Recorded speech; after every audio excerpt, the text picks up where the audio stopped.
বাংলাদেশের সাবেক প্রধানমন্ত্রী শেখ হাসিনার 100 দিন পূরণ হলো ভারতে।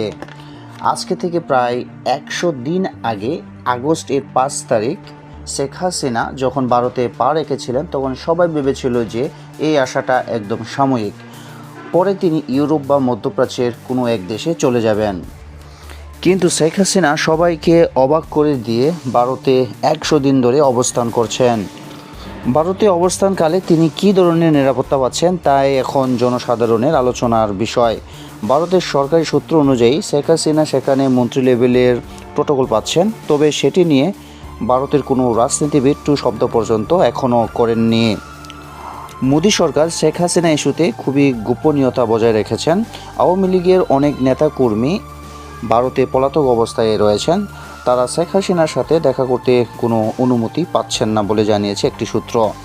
তবে শেখ হাসিনা সেখানে সকল ধরনের স্বাধীনতাই পাচ্ছেন। শেখ হাসিনাকে মোদী সরকার সকল ধরনের অ্যাক্সেস দিয়ে রেখেছেন।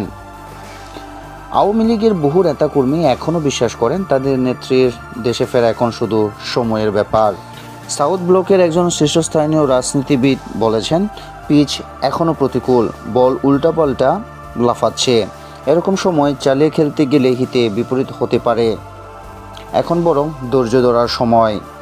তুখুর রাজনীতিবিদ শেখ হাসিনাও নিশ্চয়ই এটা জানেন এবং মানেন, এবং সময় এলে উপযুক্ত ব্যবস্থা নেবেন বলে তিনি যোগ করেন, এখন সময় ধৈর্য ধরার।